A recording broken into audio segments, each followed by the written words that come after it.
ॐ स्थापकाय च धर्मस्य सर्वधर्मस्वरूपिणे अवतारवरिष्ठाय रामकृष्णाय ते नमः। जननीं शारदां देवीं रामकृष्णं जगद्गुरुम् पादपद्मे तयो श्रित्वा प्रणमामि मुहुर्मुहुः। नमः श्रीयतिराजाय विवेकानन्दसूरये सच्चित्सुखस्वरूपाय स्वामिने तापहारिणे।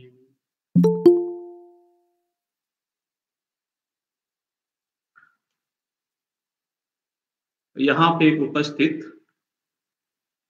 श्री रामकृष्ण मां शारदा देवी और स्वामी विवेकानंद जी के समस्त भक्त परिवार को मेरा नमस्कार। आज का विषय है शिव ज्ञान से जीव सेवा। ये विषय शुरू करते पहले हम देखना चाहते हैं कि श्री रामकृष्ण देव के जीवन में क्या घटना हुई थी और स्वामी विवेकानंद के जीवन में ये जो संदेश है उन्होंने पहले कैसे सुना, कहां सुना। एक नवीन जागरण, आध्यात्मिक जीवन में एक नवीन जागरण, एक नया संदेश स्वामी विवेकानंद के कान में सबसे पहले कहां आया। पहले हजारों साल पहले ये जो नए संदेश है शिव ज्ञान जीव सेवा, हम अभी श्रीमद स्वामी परम पूजनीय श्रीमद स्वामी शारदानंद जी महाराज की जो लिखित पुस्तिका है लीला प्रसंग, उसमें ये प्रसंग है कि सबसे पहले स्वामी विवेकानंद को ये कैसे सुनाई दिया। तो वहां से हम थोड़ी देर के लिए पाठ करेंगे। दक्षिणेश्वर का स्थान है, वहां पे आप लोग जानते हैं और हम सभी जानते हैं कि श्री रामकृष्ण देव के पास बहुत सारे भक्त आते थे और भगवत चर्चा होती थी। और उस भगवत चर्चा में एक दिन नरेंद्रनाथ और बाकी जो जितने सन्यासी शिष्य है, बाकी भक्त वृंद है, वो दक्षिणेश्वर में श्री रामकृष्ण देव के कमरे में बैठे हैं। श्री रामकृष्ण देव उपदेश दे रहे हैं और कह रहे हैं। तब वैष्णव धर्म की बात उठी और वैष्णव धर्म में क्या है, उसका सार मर्म क्या है। तब श्री रामकृष्ण देव सबको उपदेश दे रहे हैं। क्या कह रहे हैं? 3 विषयों का पालन करने के लिए सदा प्रयत्नशील रहना उपदेश उस मत में है। 3 चीज, नाम में रुचि, जीव के प्रति दया और विष्णु पूजन। तो ये 3 चीज श्री रामकृष्ण देव ने बताई। फिर आगे कह रहे हैं, जो नाम है वही ईश्वर है। नाम नामी को अभिन्न जानकर निरंतर अनुराग के साथ नाम लेना चाहिए। भक्त और भगवान कृष्ण और विष्णु को अभिन्न समझकर साधु संतों की पूजा और वंदना करनी चाहिए। और कृष्ण का ही यह जगत संसार है। देखिए, कृष्ण का ही जगत संसार है और ऐसी धारणा हृदय में रखकर सब जीवों पर दया। ये वहां पे कह रहे हैं, सब जीवों पर दया। और जैसे ही सब जीवों पर दया शब्द का उच्चारण हुआ, सब जीवों पर दया कहते ही श्री रामकृष्ण देव समाधिस्थ हो गए। अब उसी अवस्था में अर्ध बाह्य दशा में समाधिस्थ हो गए। उसके बाद जब चेतन आया, कुछ क्षणों के अनंतर अर्ध बाह्य दशा में अवस्थित होकर कहने लगे। अब ये बहुत ही महत्वपूर्ण बात है और ये जो संदेश है, ये आने वाले श्री रामकृष्ण मिशन का एक उद्देश्य, एक लक्ष्य होगा। और ये श्री रामकृष्ण देव अब कह रहे हैं, जीव पर दया, जीव पर दया दत्त तेरी। कीटाणु कीट होकर तू जीव पर दया करेगा? जैसे श्री रामकृष्ण देव समाधि में गए थे, समाधि से नीचे उतरे, तब कहने लगे, छी छी छी छी, जीव पर दया दत्त तेरे, कीटाणु कीट होकर तू जीव पर दया करेगा? दया करने वाला तू कौन है? नहीं नहीं, जीव पर दया नहीं, शिव ज्ञान से जीव सेवा। बोले तुम तो पृथ्वी का एक तुच्छ कीटाणु है, और भगवान ने, ईश्वर ने जो पूरा संसार बनाया है, उस संसार में तुम दया करने वाले कौन हो? एक छोटे कीटाणु के ऊपर भी तुम दया करने वाले कौन हो? क्योंकि तुम स्वयं तो एक तुच्छ कीटाणु हो। तब कहते हैं, नहीं नहीं, जीव पर दया नहीं, शिव ज्ञान से जीव की सेवा। अब इसी समय नरेंद्र नाथ भी वहां खड़े थे और उन्होंने सुना, बाकी सभी ने सुना, किंतु नरेंद्र नाथ वहां खड़े थे, उन्होंने इस वाक्य का अर्थ समझा, ठीक ठीक अर्थ समझा। तब नरेंद्र नाथ कह रहे हैं, आज ठाकुर की बात से कैसा अद्भुत प्रकाश दिखाई पड़ा। जिस वेदांत ज्ञान को लोग, देखिए अब वेदांत की बात कह रहे हैं, कैसा वेदांत? कि जिस वेदांत ज्ञान को लोग शुष्क, कठोर और ममता रहित समझते हैं, उसे भक्ति के साथ सम्मिलित करके, देखिए वेदांत और भक्ति, ज्ञान मिश्रा भक्ति सम्मिलित करके कैसे सहज, सरल और मधुर प्रकाश का उन्होंने प्रदर्शन कर दिया। अद्वैत ज्ञान लाभ करने के लिए संसार और समाज त्याग कर वन में जाना होगा और भक्ति, प्रेम आदि कोमल भावों को हृदय में उखाड़ फेंक कर सदैव के लिए चित्त को निसंग करना होगा। ऐसी बात ही तो अब तक सुनता आया हूं। बोले हजारों साल से अभी तो यही हम लोग कर रहे हैं कि ये करने के लिए ये करना पड़ेगा, ये करने के लिए ये करना पड़ेगा। ये स्वामी विवेकानंद कह रहे हैं। फलस्वरूप ऐसा ज्ञान प्राप्त करने के लिए संसार और उसके हरेक व्यक्ति को धर्म मार्ग का बाधक जानकर उस पर गुणा का भाव उत्पन्न होने से साधक के विपत्ति में भटक जाने की संभावना रहती थी। किंतु आज ठाकुर के भावावेश से मैं जैसा बताया, उससे जाना गया। अब देखिए ये बहुत इंपॉर्टेंट बात है। अब कह रहे उससे जाना गया कि वन के वेदांत को घर में लाया जा सकता है। संसार के सभी कार्यों में उसका प्रयोग किया जा सकता है। मनुष्य को काम करते हैं करे, उसमें हानि नहीं। केवल हृदय से यह बात सबसे पहले समझ लेनी चाहिए कि ईश्वर ही जीव और जगत के रूप में अपने सामने प्रकट होकर विराजमान है। ये स्वामी विवेकानंद कह रहे हैं। जीवन के प्रति क्षण यह जिनके संपर्क में आता है, जिन्हें प्यार करता है, जिन पर श्रद्धा, सम्मान या दया करता है, वे सभी उन्हीं के अंश है। वे स्वयं ही है, अंश भी नहीं, वो स्वयं है बोलते हैं। संसार के सभी व्यक्तियों को यदि यह शिव स्वरूप समझ सके तो अपने को बड़ा समझकर उनके प्रति द्वेष क्यों? बोले मैं बड़ा हूं, मैं उससे बड़ा हूं, ऐसा अहंकार आने से तो जीवों के प्रति क्या करता है? द्वेष, क्रोध, दम या दया करने का उसे अवसर कहां है? बोले यदि ऐसा समझेगा कि सभी में ईश्वरी है तो उसको ऐसा दम्भ करने का अवसर नहीं मिलता है।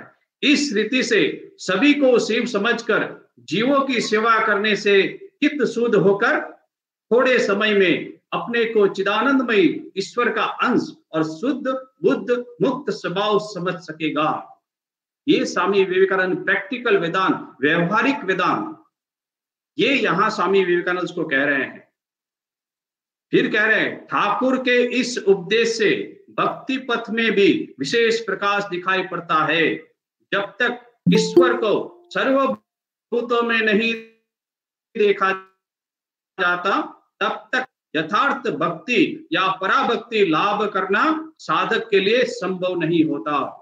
शिव या नारायण ज्ञान से जीवों की सेवा करने से ईश्वर को सभी में प्राप्त देकर यथार्थ भक्ति लाभ करके भक्त साधक अल्प काल में ही कृतार्थ हो सकता है। फिर कह रहे शिव ज्ञान से जीव सेवा रूपी कर्मानुष्ठान ही कर्तव्य है और उसे करने से ही वह शीघ्र अपने लक्ष्य पर पहुंचेगा। यह कहने की आवश्यकता नहीं है। अब स्वामी विवेकानंद कहते हैं कि रामकृष्ण देव ने जो आज मुझे जो ये संदेश दिया है शिव ज्ञान से जीव सेवा, भगवान यदि अवसर दिया तो आज जो सुना इस अद्भुत सत्य का संसार में सर्वत्र प्रचार करूंगा। पंडित मूर्ख, धनी निर्धन, ब्राह्मण चांडाल सभी को सुनाकर मुक्त कर दूंगा। ये घटना हुई थी दक्षिणेश्वर में, तब स्वामी विवेकानंद नरेंद्र नाथ थे। उसी दिन से स्वामी विवेकानंद ने कहा कि नहीं, ये जो नया संदेश आज मेरे गुरुदेव के मुख से सुना है उसका प्रचार मैं पूरे विश्व में फैलाऊंगा। अब ऐसी है एक दूसरी घटना श्री रामकृष्ण देव के जीवन में बनी थी। वो कहा, जब वो देवघर गए थे, देवघर जाने के समय तब मथुरनाथ वगैरह थे और उस समय काशी जा रहे थे, काशी विश्वनाथ के दर्शन के लिए जा रहे थे। उस समय एक घटना हुई थी। यही भाव से शिव ज्ञान से जीव सेवा हम लोग देखेंगे अब कैसे श्री रामकृष्ण देव के जीवन में घटना हुई थी। वैद्यनाथ धाम के समवर्ती किसी गांव के भीतर से जाते हुए वहां के निवासियों की दुख दुर्दशा को देखकर बाबा का हृदय करुणा से पूर्ण हो उठा। बाबा मीन्स श्री रामकृष्ण देव का हृदय करुणा से पूर्ण उठा। अब कह रहे हैं मथुरनाथ बाबू को, तुम तो माँ के दीवान हो, इन सबको सिर में लगाने के लिए तेल, प्रत्येक को एक एक वस्त्र दो और पेट भर उन्हें एक दिन भोजन करा दो। अब जाने वाले थे वाराणसी, बीच में गरीबों को देखा, श्री रामकृष्ण देव का मन हृदय जो है विवल उठा और तुरंत मथुरनाथ को आज्ञा की कि तुमको ऐसा करना पड़ेगा, एक एक वस्त्र देना पड़ेगा, तेल देना पड़ेगा और खिलाना पड़ेगा। तब मथुरनाथ बोलते हैं, थोड़ा तो हिचकिचाए पहले तो, ये कैसे संभव है। तब फिर वो कह रहे हैं श्री रामकृष्ण देव को, बाबा तीर्थों में बहुत खर्च उठाना पड़ेगा, इन लोगों की संख्या भी अधिक है, इन लोगों के भोजन आदि की व्यवस्था करने पर आगे के लिए रुपयों में कमी पड़ सकती है। बोले आपको तो अभी बहुत यात्रा करनी है और इतने सारे लोग हैं, इतने सारे लोग के लिए इतना सारी व्यवस्था करने में अधिक खर्चा होगा, व्यय होगा, तो आपकी यात्रा अधूरी रह सकती है। इसलिए इसी स्थिति में क्या करना चाहिए वह आप ही बतलाइए। अब मथुरनाथ बाबू श्री रामकृष्ण देव को ही कह रहे हैं, कब आप ही उपाय बताइए, कभी तो धन नहीं है, कम है, अब आप ही बताइए। तब श्री रामकृष्ण देव कहते हैं, ये भी बहुत महत्वपूर्ण बात है। वो कह रहे हैं, अब कौन बात सुनेगा। श्री रामकृष्ण देव को मथुरनाथ बाबू कह रहे हैं, वह कहते हैं कि उनकी बात को कौन सुनने लगा। उनका करुणा से भर गया हृदय। उन्होंने कहा, अब देखिए फिर श्री रामकृष्ण देव मथुरनाथ विश्वास को कह रहे हैं, यह भी बहुत ही महत्वपूर्ण है। दूर हो मूर्ख, मुझे तेरी काशी धाम नहीं जाना है। मैं इन्हीं लोगों के समीप रहूंगा, उनके कोई भी नहीं है, उनको छोड़कर मैं नहीं जाऊंगा। अब देखिए जो गरीब लोग हैं, जो भूखे थे, नंगे थे, उसको देख के श्री रामकृष्ण देव का हृदय जो द्रविड़ हो उठा। और फिर क्या कहा उन्होंने कि मैं तेरी काशी धाम नहीं जाऊंगा। भगवान विश्वनाथ का जो दर्शन करना है वो भी श्री रामकृष्ण देव है, उसकी भी मुझे आवश्यकता नहीं है। मैं तो इसी जो गरीब लोग हैं, वो ही गरीब लोगों में मैं शिव का दर्शन कर रहा हूं और इसी गरीब लोगों को तुम खिलाओगे तो मेरा काशी दर्शन यही हो जाएगा। ये श्री रामकृष्ण देव का शिव ज्ञान से जीव सेवा, इस सभी में जो शिव विराजित है, जो गरीब में, उसको तुम पहले खिलाओ, उसके बाद में काशी विश्वनाथ जाऊंगा। और फिर मथुरनाथ जी ने ठाकुर जी का ऐसा आदेश देकर फिर और क्या हो सकता है। फिर और बालक की हट जैसा करके वो बीच में वहां जाके बैठ गए। ठाकुर कहते इतना कहकर बालक की तरह हट करते हुए वे उन गरीबों के बीच में जाकर बैठ गए। अब ऐसा करुणापूर्ण व्यवहार देख के हृदयनाथ भी कहने लगे कि नहीं, अब कुछ नहीं। अब फिर उन्होंने कलकत्ता से बहुत सारी चीजें मंगवाई और सभी को बांटी और आनंद पूर्वक फिर गए।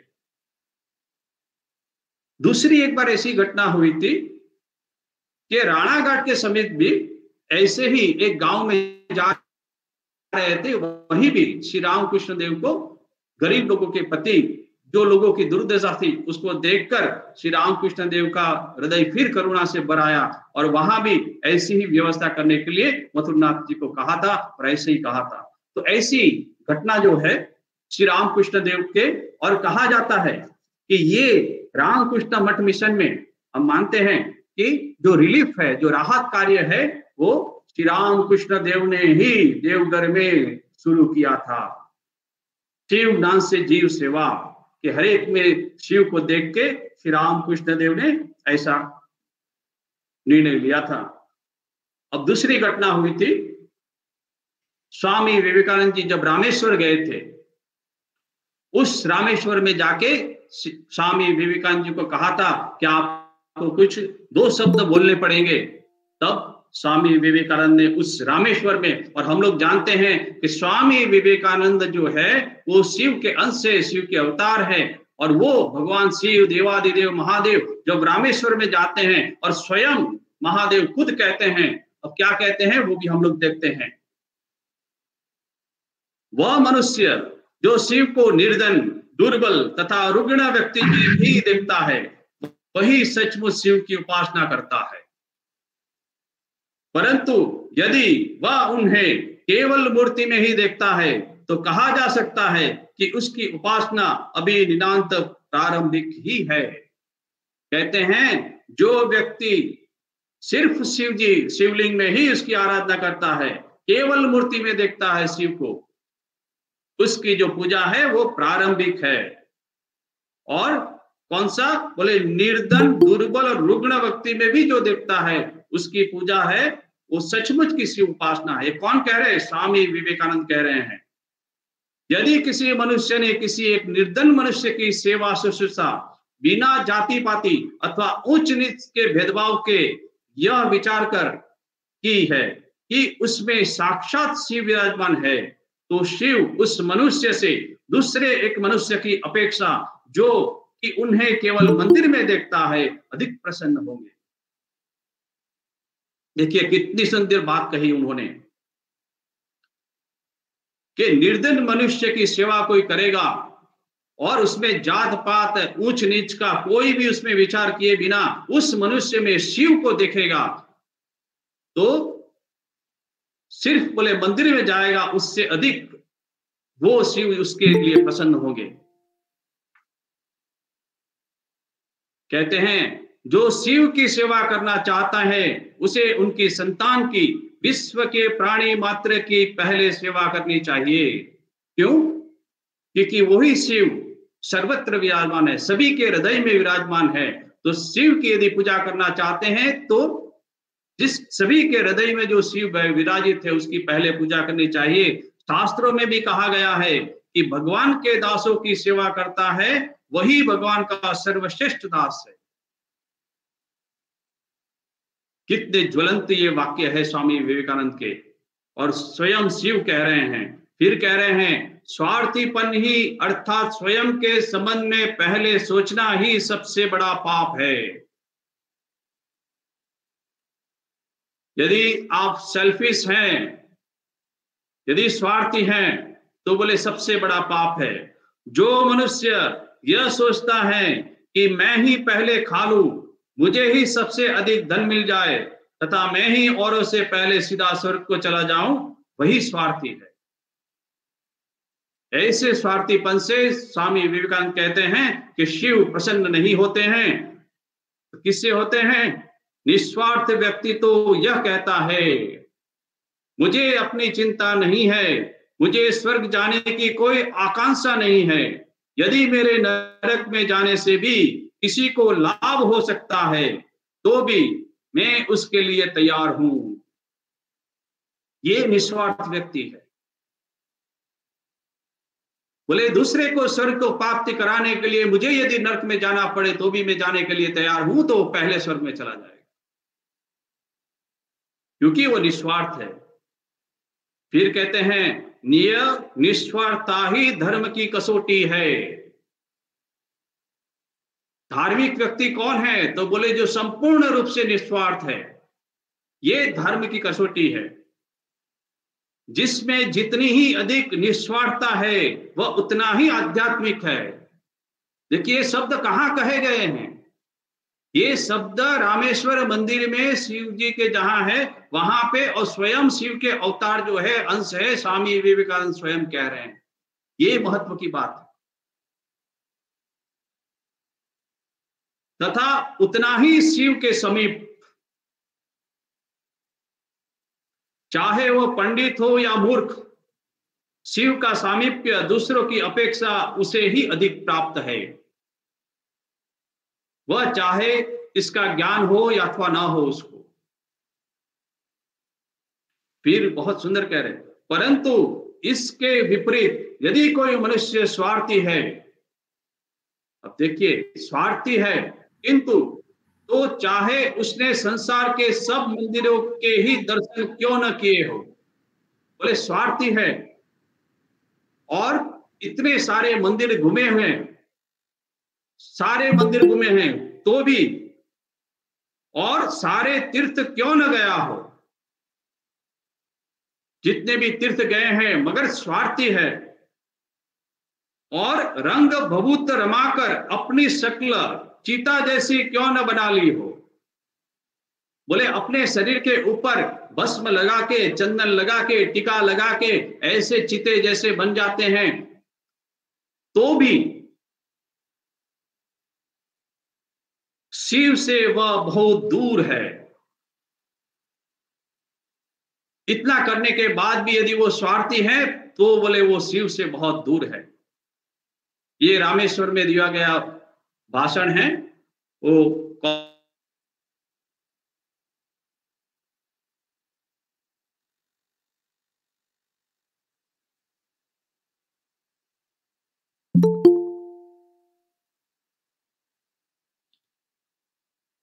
तो शिव ज्ञान से जीव सेवा, रामकृष्ण मिशन का जो मोटो है, आत्मन मोक्षातम जगत हिताय च।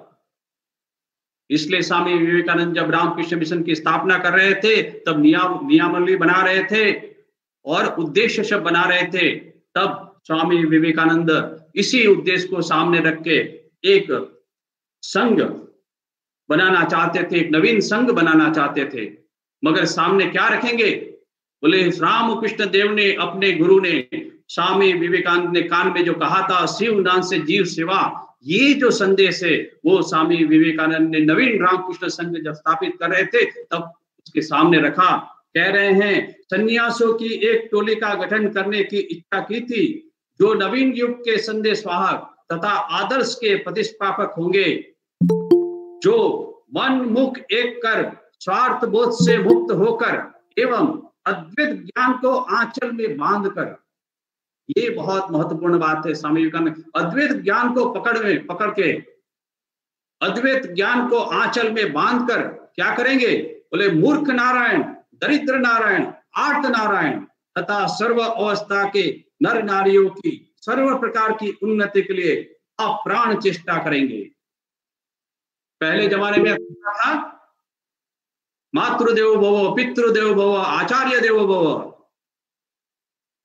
स्वामी विवेकानंद कहते हैं अब मैं नया संदेश देता हूं, मूर्ख देवो भव, अज्ञानी देवो भव, दरिद्र देवो भव, रोगी देवो भव।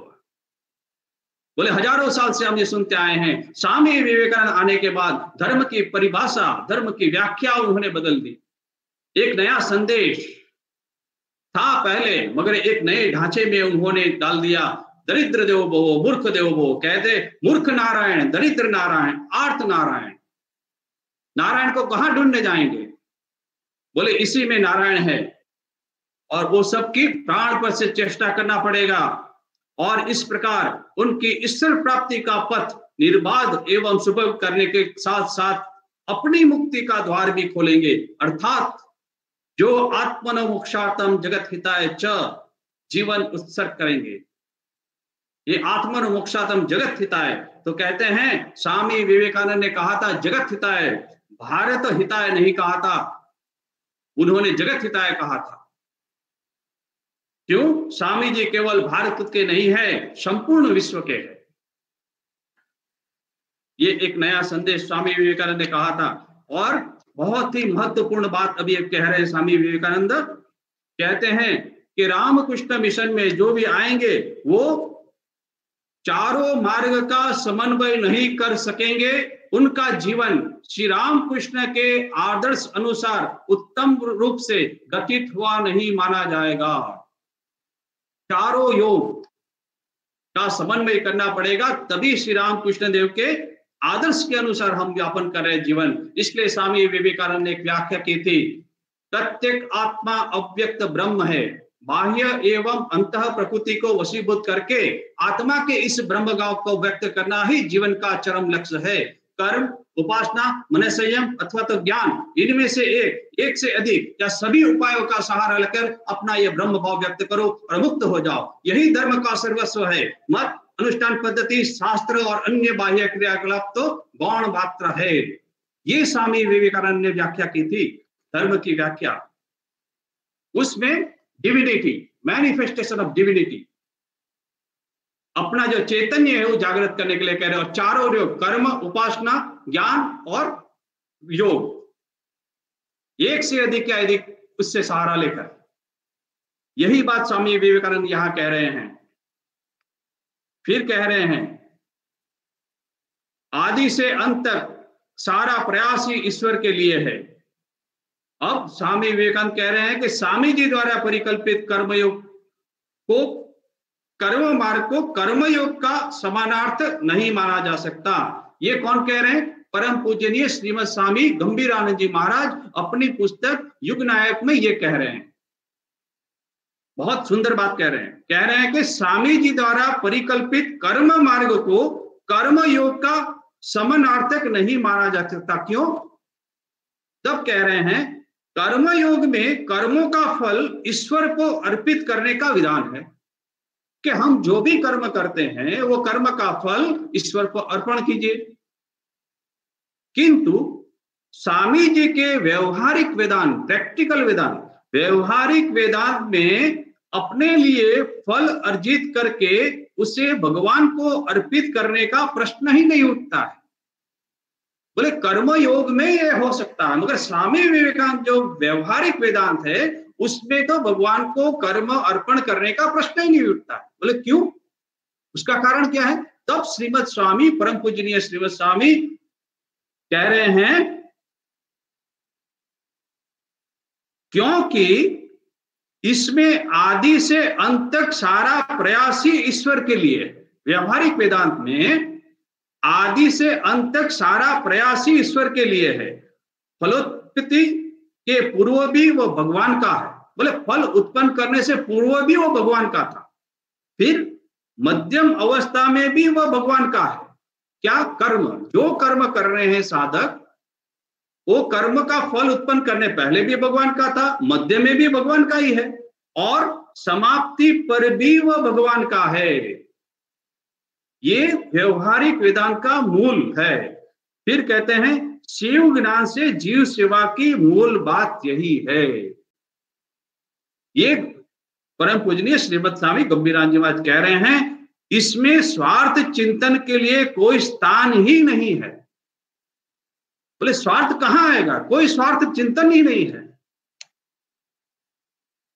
फिर कह रहे हैं कोई भी सत्कर्म ईश्वर आराधना के आधार रूप में ग्रहण किया जा सकता है। संपूर्ण कर्म को ही पूजा में परिणत किया जा सकता है। बोले कर्म है ही नहीं, पूजा है। 3 प्रकार की स्टेज है। एक है वर्क एंड वर्शिप, कार्य और पूजा। थोड़ी साधना में आगे बढ़ने के बाद, परिपक्वता आने के बाद, फिर दूसरा स्टेप है, दूसरा है वर्क एज वर्शिप। कर्म को पूजा की तरह लेना चाहिए। और अंत में जब साधक आगे जाता है तो बोलते हैं कि वर्क इज वर्शिप। कर्म ही पूजा है। तो ये व्यवहारिक वेदांत में वो स्थान है कि कर्म ही पूजा है, संपूर्ण कर्म को ही पूजा में परिणित किया जा सकता है। पुरातन पंथियों के मत अनुसार कर्म के द्वारा चित्त शुद्धि और तद उपरांत भक्ति लाभ तथा भक्ति के परिपक्व होने पर ज्ञान की उपलब्धि होती है। व्यावहारिक वेदांत में ही चतुर्मार्ग का ऐसा समन्वय हो सकता है तथा परमार्थ कर्म में लगे रहने के साथ ही साथ भक्ति, ज्ञान एवं ध्यान में भी ऐसी प्रगति की जा सकती है कि व्यवहारिक वेदांत से केवल परंपरा क्रम से नहीं अपितु साक्षात रूप से भी मुक्ति फल प्राप्त हो सकता है। ये बहुत बहुत इंपॉर्टेंट बात है कि साक्षात मुक्ति मिलती है, तुरंत मुक्ति मिलती है। कर्म में चित्त शुद्धि और उसके बाद क्रमशः भक्ति तथा ज्ञान के अधिकारी होकर मुक्ति लाभ होता है। अब कह रहे हैं द्वैत से विशिष्ट अद्वैत तथा विशिष्ट अद्वैत से अद्वैतानुभूति का तारतम्य स्वीकार करना चाहिए। यही मुक्ति संगत मानसिक विकास है। बल्कि वास्तविक जीवन में साधना की दृष्टि से विचार करें तो अब ये भी बहुत ही महत्वपूर्ण बात है कि साधना की दृष्टि से विचार करें तो क्या होगा। बोलते हैं कि कर्म रहित भक्ति या ज्ञान, भक्ति आप कर रहे हैं, ज्ञान भी आप कर रहे हैं, मगर उसमें कर्म रहित हो ही नहीं सकता। कर्म रहित भक्ति या ज्ञान। अब दूसरा कहते हैं भक्ति विहीन ज्ञान या ध्यान। बोले आप ज्ञान पुस्तक पढ़ रहे हैं, ध्यान कर रहे हैं, तो बोले उसमें भक्ति नहीं होती है, वो तो संभव नहीं। फिर कहते हैं ज्ञान शून्य कर्म या ध्यान। बोले आप कर्म कर रहे हो, ध्यान कर रहे हैं, तो यदि सिर्फ ज्ञान नहीं है वो भी संभव नहीं है। बोलते हैं कि या ध्यान आदि कपोल कल्पना मात्र है। मैं फिर पढ़ता हूं, कर्म रहित भक्ति या ज्ञान, भक्ति विहीन ज्ञान या ध्यान अथवा ज्ञान शून्य कर्म या ध्यान आदि कपोल कल्पना मात्र है। ये बहुत महत्वपूर्ण बात है। ये भक्ति, मुक्ति, ज्ञान, ध्यान, कर्म, धर्म जो कुछ भी है सभी इस आत्मा को लेकर है। जो जितना ही अपने क्षुद्र अहंता का वर्जन करते हुए परमात्मा के साथ एकत्व का अनुभव करेगा, वह उतना ही धार्मिक, उतना ही माया वर्जित तथा मुक्ति के निकट होगा। क्षुद्र अहम का नाश करना वो किस में होगा? बोले व्यवहारिक वेदांत में। क्यों? जो कर्म कर रहे हैं वो शुरू से ही भगवान का है, बीच में भी भगवान का है, कर्म समाप्ति के बाद भी भगवान का है। अतएव त्याग का अर्थ हुआ एकमात्र भगवान को वास्तविक रूप से ग्रहण करना, स्वार्थ को विसर्जित कर परमात्मा में निमज्जित होना। यही है समस्त धर्म तथा सर्व प्रकार के नीतिवाद की बुनियाद, आध्यात्मिक जीवन की आधारशिला। स्वामी जी मायावादी नहीं थे, वे थे ब्रह्मवादी। अब स्वामी विवेकानंद कह रहे हैं, प्रैक्टिकल आते हैं अभी लाइफ में। वो कहते हैं कि चाहे जो भी कार्य करो खूब मनोयोग के साथ करना चाहिए। और फिर वो उदाहरण देते हैं, कहते हैं जो ठीक ढंग से एक चिलम तंबाकू सजा सकता है वह ठीक ठीक ध्यान धारणा भी कर सकता है। क्योंकि वो चिलम तंबाकू सजाने के समय जो एकाग्रता और मन की शुद्धता की आवश्यकता है, वो जब ध्यान करेंगे, ठीक ठीक ध्यान करेंगे, तब वो ध्यानित किया हुआ मन उस कार्य में लगेगा, तब ठीक ठीक तंबाकू सजा सकता है। फिर दूसरा उदाहरण दे रहे हैं, जो अच्छी तरह से रसोई नहीं बना सकता वह कभी भी पक्का साधु नहीं बन सकता। उसका भी कारण स्वामी विवेकानंद बताते हैं। शुद्ध मन से एकचित्त होकर पकाए बिना भोजन सात्विक नहीं होता। एकदम प्रैक्टिकल स्वामी विवेकानंद कह रहे हैं, व्यवहारिक विधान।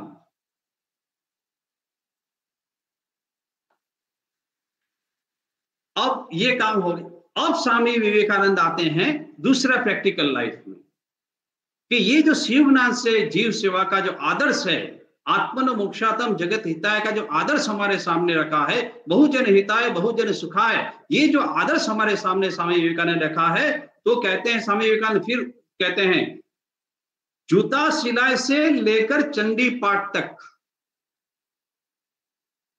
बोले रामकृष्ण मिठ मिशन के जो साधु हैं वो क्या करेंगे? बोले जूता सिलाई से चंडी पाठ तक जितने भी कार्य है वो उसमें निपुणता होनी चाहिए, सभी कार्यों के लिए तैयार रहें। रंधन, संगीत, बागवानी, पशुपालन, बोले संगीत भी उसको सीखना है, रांधना रंधन भी इसके उसको खाना पकाना भी सीखना है, और बागबानी। बोले सुबह मंदिर में जाएंगे, ध्यान करेंगे, चैंटिंग करेंगे, जप ध्यान करेंगे, उसके बाद खेत में जाएंगे, वहां सब्जी उगाएंगे, सब्जी उगेगी उसको बाजार में बिक्री करेंगे, फिर आएंगे, फिर सेवा करेंगे, फिर संस्कृत का क्लास करेंगे, फिर शास्त्रों का अध्ययन करेंगे। जीवन में 24 घंटे में चारों योग का समन्वय, ये स्वामी विवेकानंद चाहते थे। इसलिए कहते हैं कि पशुपालन आदि के साथ ही शारीरिक उन्नति की ओर भी उनका ध्यान रहता था। ये स्वामी विवेकानंद कह रहे थे। अब कह रहे हैं कभी ना भूलना कि जगत की सेवा तथा ईश्वर की प्राप्ति ही सन्यासी का सर्वश्रेष्ठ आदर्श है। ये सन्यासी का कहा, गृहस्थ का भी सर्वश्रेष्ठ आदर्श है। ईश्वर की प्राप्ति ही सन्यासी का सर्वश्रेष्ठ आदर्श है। इसी में लगे रहना, अन्य किसी भी पथ में सन्यास मार्ग के समान इतना साक्षात फल नहीं होता। और देखिए, सन्यासी और परमात्मा के बीच अन्य कोई देवता नहीं है। सन्यासी वेद के मस्तक पर खड़े हैं। सन्यासी stand at the head of the Vedas. ये स्वामी विवेकानंद ने कहा था। दूसरी बात उन्होंने कही थी कि शिव ज्ञान से जीव सेवा का जो आदर्श है, वो आदर्श को फलीभूत करने के लिए क्या करना पड़ेगा? स्वामी विवेकानंद ने कहा था कि यह मठ विश्व जनीन कल्याण हेतु परिकल्पित हुआ है, अतः इसे कभी बाबाजी लोगों की ठाकुर बाड़ी में न परिणत किया जाए। ये भी स्वामी विवेकानंद ने चेतावनी दी थी। और ये चेतावनी इसलिए दी थी कि अपने गुरु श्री रामकृष्ण देव के मुख से जो संदेश उनको प्राप्त हुआ था, शिवनाथ से जीव सेवा, उसको आने वाले समय में कार्य में परिणत देखना चाहते थे। इसलिए कह रहे थे कि बाबाजी लोगों का के ठाकुर बाड़ी में न परिणत किया जाए।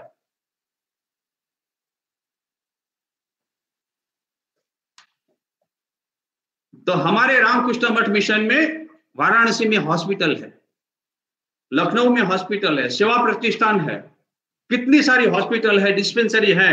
वाराणसी में मंदिर ही नहीं है, मायावती में मंदिर ही नहीं है, तो साधु लोग कहां जाएंगे?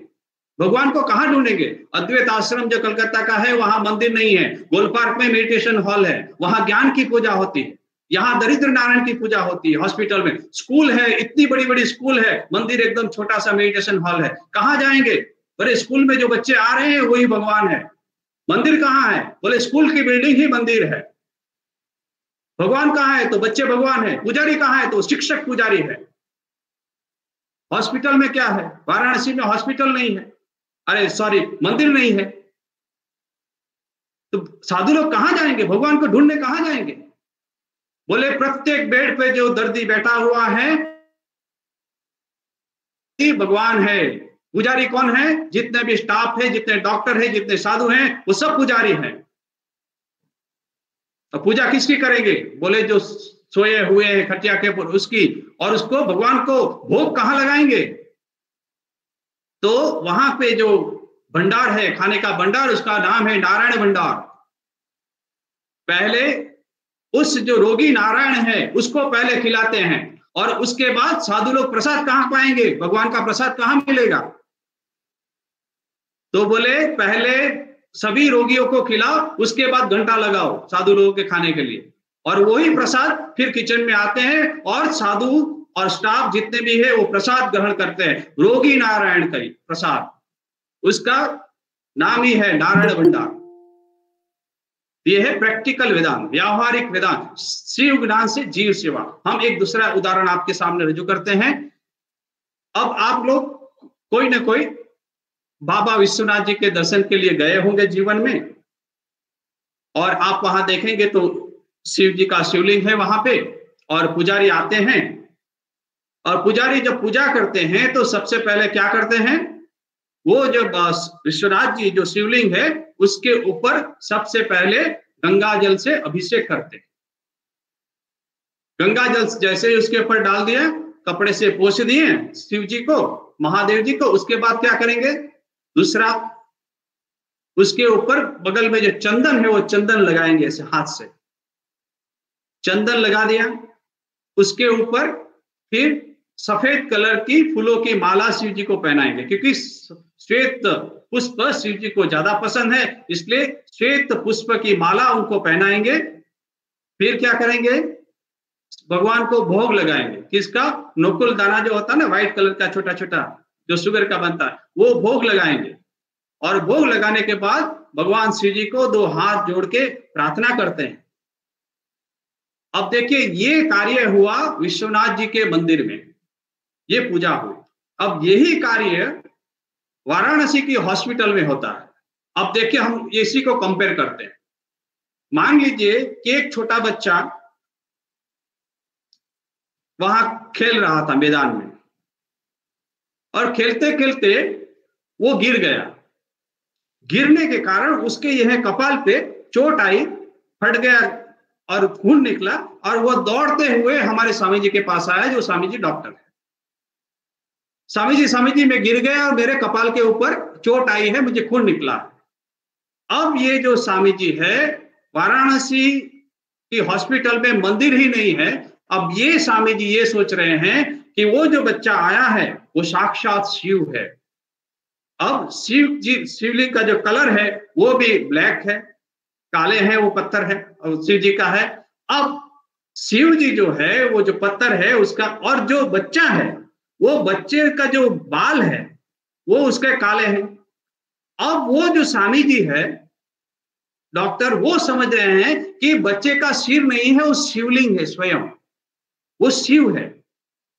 अब वो पुजारी ने सबसे पहले क्या किया था, उसके ऊपर गंगा जल से उसको स्नान करवाया था, और हमारे स्वामी जी ने उसी बच्चे के सिर को शिवलिंग समझ के उसके ऊपर सबसे पहले हाइड्रोजन पेरोक्साइड लगाया, यही समझ के कि मैं शिव जी के ऊपर अभिषेक कर रहा हूं। उस पुजारी ने क्या किया था, चंदन लगाया था सफेद। हमारे स्वामी जी ने उस बच्चे के सिर के ऊपर सोफ्रामाइसी ट्यूब लगाई। नेक्स्ट स्टेप, उस पुजारी ने फिर क्या किया था, श्वेत पुष्प की माला पहनाई थी शिव जी के ऊपर। हमारे स्वामी जी ने बैंडेज लगाया, श्वेत जो पट्टी होती है वो घुमा घुमा के लगा रहे हैं, और स्वामी जी यही सोच रहे हैं कि मैं बच्चे को पट्टी नहीं पहना रहा हूं, मैं शिवलिंग के ऊपर माला पहना रहा हूं। फिर क्या किया, पुजारी ने नकुल दाना जो होता है प्रसाद दिया शिव जी के पास। हमारे डॉक्टर स्वामी जी ने क्या किया, बच्चे के हाथ में टैबलेट दी, कुछ दवाइयां दी, और उनको कहा, दो हाथ जोड़ के, फिर उन्होंने प्रार्थना की थी शिव जी के। हमारे स्वामी जी ने भी ये बच्चे को दो हाथ जोड़ के प्रार्थना की कि बेटा ये दो दवाई सुबह लेना, 3 दोपहर को लेना और 2 रात को लेना, और फिर 2-3 दिन के बाद हमको यहाँ आके फिर दिखा देना, फिर मैं तुमको ड्रेसिंग कर। ये है शिव ज्ञान से जीव सेवा। कुछ भी कार्य आप करें उसमें यदि सभी के अंदर शिव को देखेंगे तब आपके अंदर जो परिवर्तन आएगा वो आपको ही पता लगेगा। आपके अंदर जो दिव्यता है, manifestation of divinity already in man, हमारे अंदर जो दिव्यता है। इसलिए श्री रामकृष्ण देव ने जब 1 जनवरी को जब काशीपुर में जो घटना हुई थी वो हम सभी जानते हैं, तब उन्होंने क्या कहा था? सबका चैतन्य हो। और मैं क्या कहूं, सबको चैतन्य प्राप्त हो। ये डिविनिटी, वो डिविनिटी कैसे होगी? शिव ज्ञान से जीव सेवा करने के बाद भी होगी। हमारे स्वामी जी जब रिलीफ में जाते हैं, राहत कार्य करते हैं, सुबह से शाम तक कार्य में लगे रहते हैं। सुबह हो गई, रात हो गई, पता नहीं लगा कब शाम, कब 4 बज गए, जब 5 बज गए, उन्होंने खाना खाया है कि नहीं वो भी वो भूल गए। जो स्वयं सेवक होते हैं वो स्वामी जी को याद दिलाते हैं कि स्वामी जी खाने का टाइम बीत चुका है, आप भोजन कर लीजिए। ओ 5 बज गया। वो अपने स्वयं को भूल जाते हैं। और ध्यान में क्या होता है? ध्यान में भी यही होता है कि ध्यान करने के समय हमारा मन उच्च अवस्था में चला जाता है तो समय का कोई पता नहीं लगता है। ठीक वैसे ही शिव ज्ञान से जीव सेवा करने से वो हम लोग का मन जो है हमारे शरीर से निकल के कहीं और एक जगह चला जाता है। कहाँ जाता है?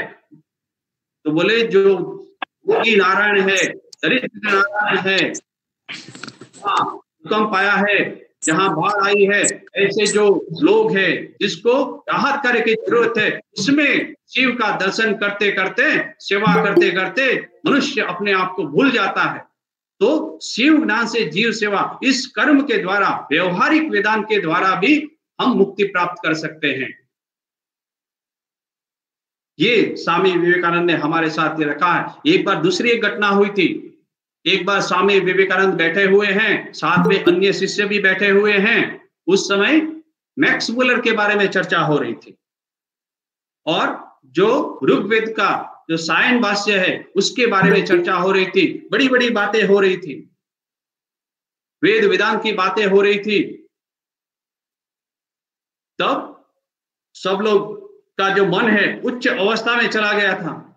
उस समय गिरीश चंद्र घोष वहां आते हैं और वो भी कुछ समय के लिए इस वेद वेदांत की बातें सुन रहे हैं। तब गिरीश घोष कह रहे हैं हाँ जी नरेंद्र, तुम्हें एक बात सुनाओ। अब गिरीश घोष कह रहे हैं वेद वेदांत को तुमने पढ़ लिया, परंतु देश में जो घोर हाहाकार, अन्न अभाव, व्यभिचार, भ्रूण हत्या तथा अन्य महापात आदि आंखों के सामने रात दिन हो रहे हैं, उनके दूर करने का कोई भी उपाय क्या तुम्हारे वेद में बतलाया गया है? गिरीश चंद्र घोष तुरंत स्वामी विवेकानंद को कह रहे हैं ये वाक्य। और ठीक कुछ समय से पहले वेद वेदांत की बातें हो रही थी, उच्च ज्ञान की बातें हो रही थी, और बीच में गिरीश घोष ने ये बात कह दी। और फिर आगे कह रहे हैं आज 3 दिन से उस मकान की स्वामिनी के पास, जिसके घर में पहले प्रतिदिन 50 पत्तल पड़ती थी, रसोई पकाने की भी कोई सामग्री नहीं है। उस मकान की कुल स्त्रियों को गुंडों ने अत्याचार करके मार डाला। कहीं भ्रूण हत्या हुई, कहीं विधवाओं का सारा धन कपट से लूट लिया गया। इन सब अत्याचारों के रोकने का कोई उपाय क्या तुम्हारे वेद में है? ये विवेकानंद को कह रहे हैं।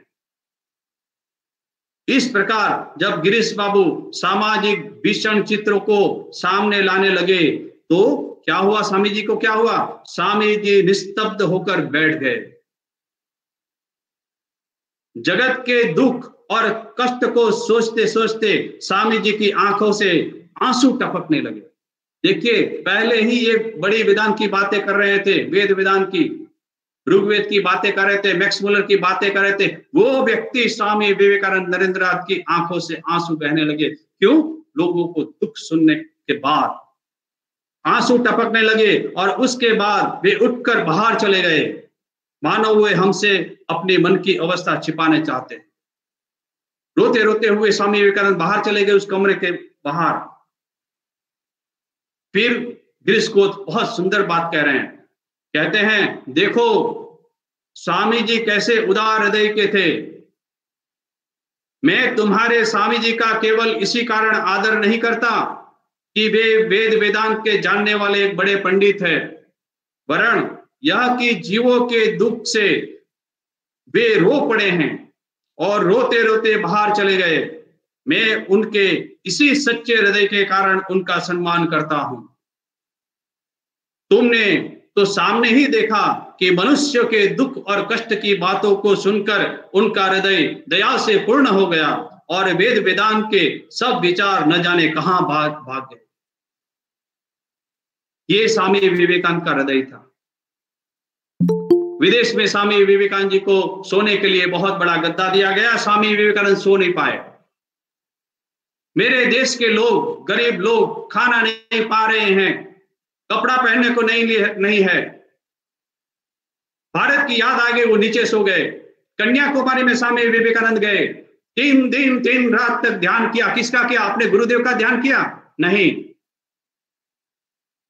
स्वामी विवेकानंद को कन्याकुमारी रॉक से पूरे भारतवर्ष का भविष्य उनको दिखाई दे रहा था, और भारतवर्ष में जितने भी लोग गरीब अज्ञानी लोग थे वो स्वामी विवेकानंद को दिख रहे थे और 3 दिन 3 रात तक ध्यान कर रहे थे। उसके बाद उन्होंने कन्याकुमारी माँ को प्रार्थना की, हे माँ कन्याकुमारी, मुझे मार्ग दिखाओ कि मैं इस लोग को कैसे सहायता प्राप्त करूं। ये थे स्वामी विवेकानंद। इसलिए रामकृष्ण देव ने स्वामी विवेकानंद को सिद्धियां देना चाहा। स्वामी विवेकानंद करके नहीं, इससे क्या ईश्वर लाभ हो सकता है? बोले नहीं हो सकता, बोले नहीं चाहिए। ये स्वामी विवेकानंद का हृदय था। इसलिए शिव ज्ञान से जीव सेवा, ये जो विषय है रामकृष्ण मठ मिशन में, कि ये नींव है, ये पिलर है। और ये किसने कहा? विवेकानंद के गुरु भगवान श्री रामकृष्ण देव ने अपने मुंह से कहा था, और विवेकानंद ही उसको ठीक ठीक समझ पाए थे, शिव ज्ञान से जीव सेवा। 2 मिनट से बाकी, अब समय हो गया है। मैं सभी का बहुत आभार व्यक्त करता हूं कि मुझे श्री रामकृष्ण देव और स्वामी विवेकानंद की जो वाणी है वो इस मीडिया के द्वारा इस संसार में प्रसारित करने का मुझे मौका मिला, और मां शारदा देवी ने इस शरीर को उपयोग करके ठाकुर की वाणी आप सभी के सामने रखने का जो मुझे मौका दिया, इसलिए मैं कृतार्थ हूं। मैं धन्य हो गया, मेरा जीवन आज धन्य हो गया कि आप लोगों के सामने मैं ये स्वामी विवेकानंद की बातें, ठाकुर की बातें कह सका है। और इस कार्य को संचालित करने वाले जितने भी हमारे भक्त हैं, सभी को मैं नमस्कार करता हूँ प्राणपद से, और शिव ज्ञान से जीव सेवा का आदर्श लेके हम सभी लोग आगे बढ़े और मुक्ति प्राप्त करें। প্রণাম মহারাজ, বলছি নমস্তে। প্রশ্ন আছে। আপনি যে উদাহরণটি দিচ্ছিলেন যে বেনারস রামকৃষ্ণ মিশন সেবাশ্রমে যেভাবে একটি রোগী নারায়ণকে শিব হিসাবে সেবা করা হচ্ছে, তো একটি সিচুয়েশন আমি বলছি আপনাকে, যখন কোনো রোড ট্রাফিক অ্যাক্সিডেন্ট হয়, আরটিএ কেস, তো তখন দেখা যায় আমাদের এমার্জেন্সি ডিপার্টমেন্টে একই সঙ্গে 7-8 জন এইরকম ভিকটিমস চলে আসে। তো একই সঙ্গে এতগুলো রুগীর কার কোথায় পা পুরো কেটে গেছে, কার মাথা ফেটে গেছে, কার হাত ফেটে গেছে, তো এতগুলো ড্রেসিংস, এতগুলো কেস, এবং কারোর কখনো দেখা যায় যে সিভিয়ার ব্লিডিং হচ্ছে। তো সেক্ষেত্রে আমাদেরকে খুব কুইক সার্ভিসিং দিতে হয়। তো সেই সময় সার্ভিসিং দেওয়ার সময় এতটাই কুইকলি আমাদেরকে কাজ করতে হয় যে কখনো স্যালাইন দিয়ে সেই জায়গাটাকে ধুয়ে দেওয়া, বা আপনি যেটা বললেন সোফ্রামাইসিন অয়েনমেন্টটাকে লাগানো বা ব্যান্ডেজিং করা, এগুলো এত কুইক করতে হয় যে ওই সময় যে আমি ব্যান্ডেজিং করছি মানে যে এটা আমি বিল্লপত্র বা কোনো মালা দিচ্ছি বা কোনো অয়েনমেন্ট লাগাচ্ছি মানে যে সেটা চন্দন দিচ্ছি, এই সেন্সটা মানে মাথায় আনবার মতন সময় মানে ফোরশুট পাওয়া যায় না, কোনো স্কোপ পাওয়া যায় না। মানে একই সঙ্গে অনেকগুলো পেশেন্ট এইরকম ঢুকে যায় যখন এমার্জেন্সি মেডিকেল ডিপার্টমেন্টে। তো সেই সময় কিভাবে মেন্টাল কনসেন্ট্রেশনটাকে, যে সার্ভিসটা আমরা দিচ্ছি এটা শিব জ্ঞানী সার্ভিস। आपका प्रश्न मैं समझ गया हूँ। आपका प्रश्न मैं समझ गया हूं। अभी इसमें क्या होता है कि आप कह रहे हैं कि ऑन द स्पॉट नहीं होता है, तो आप जब वाराणसी विश्वनाथ मंदिर में जाते हैं तब कितनी लंबी लाइन होती है आपको मालूम है? उस लंबी लाइन को क्रॉस करके जब शिव जी के पास आते हैं तो वो जो गार्ड होता है बोलते चलो आगे चलो आगे चलो आगे चलो, और धक्का देके बाहर कर देता है। तब आप क्या समझेंगे? यही कार्य यहां होता है। इतने दूर से आप वहां जाएंगे, वहां सिर्फ 30 सेकंड का भी दर्शन नहीं होता है। और तब आपको क्या करना है कि जब लाइन में खड़े हैं या घर से निकले हैं तभी आपको स्तोत्र पाठ, ये लाइन में खड़े हैं तभी भगवान पाठ कीजिए, उससे प्रार्थना कीजिए। किंतु जब शिव जी के सामने आएंगे तब तो 30 सेकंड होंगे, वो पुलिस आपको धक्का देके बाहर निकाल देगा। तब आप कहेंगे का ध्यान करेंगे, वो गंगा जल का ध्यान करेंगे, उस समय नहीं है। आपको जब हॉस्पिटल में जब आप कैबिन में बैठेंगे तब आप कुर्सी पे बैठ के ही आंख बंद करके वो सब चिंतन कीजिए कि अभी जितने भी इमरजेंसी में आए वो सभी शिव है, और उस समय में जो भी करूंगा वो शिव की पूजा करूंगा, चंदन लगा हुआ करूंगा। और फिर जब कार्य शुरू होगा तब फिर फटाफट क्लियर। Thank you.